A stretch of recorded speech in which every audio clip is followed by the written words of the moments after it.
Hi, this is the Slya, bringing you another interesting Injustice 2 mobile one-shot video.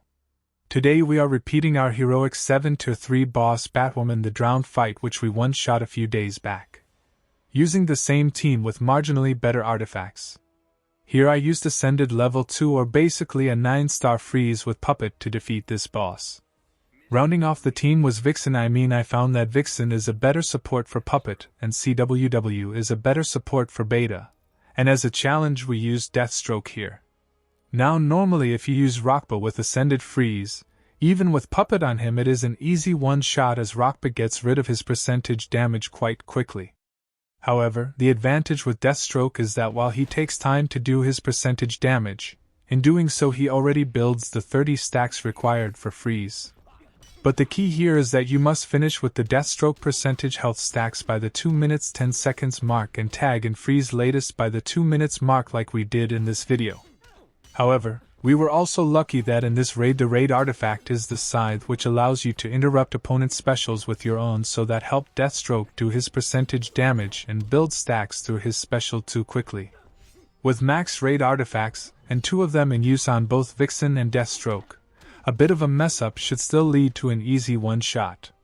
However, in this raid as shown last time I did this fight I had a maximum of 44k raid attack passives instead of the optimal 64 for this raid as I didn't care much about it.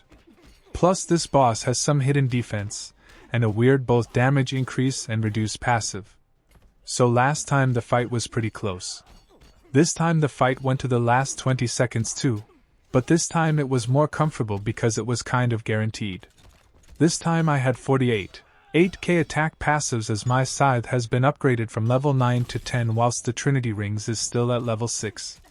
Usually one level of upgrade doesn't make much of a difference in a fight, but in a setup like this against a high defense boss where we are pushing it close, perhaps it matters. In other raids where I have max raid artifacts this team an artifact combination one-shots easy. In fact, even in this raid if I used Rockba instead of Deathstroke, then with even lesser passives I could one-shot. But new players will either have Rockba or Deathstroke and may not have both, so I thought I will show both options. By the way, Ascended Freeze with Beta can one-shot on his own with Vixen and Dr. Fate as I have shown previously, easily even with my current level of passives. But with the free-to-play Puppet on Freeze you either need Vixen and Rockba. You could use Zatanna instead of Rockba, but unless your freeze is not ascended that is overkill.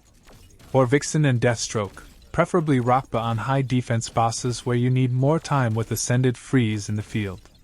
Usually with max raid artifacts Ascended Freeze Puppet, Vixen and even just a power reducer can do 1.7 bills, so adding Rockba or Deathstroke to clear it off is usually a sure shot one-shot.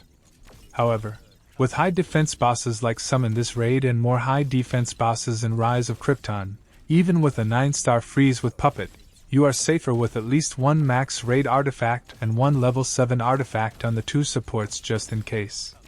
By the way, yesterday was the only second time in 50 to 60 plus fights since I have Ascended Freeze that he failed to complete a one-shot out of the boss in this video, but a subsequent tier 4 final sub-boss Bane he was a might boss with delayed Tajin, but I was surprised it missed by 50 million. With Rockba I would have certainly nailed that fight too, but perhaps that additional artifact level I got today would have made a difference. That is it from my side. I hope you enjoyed this video. Do let me know your comments and what content you want to see next.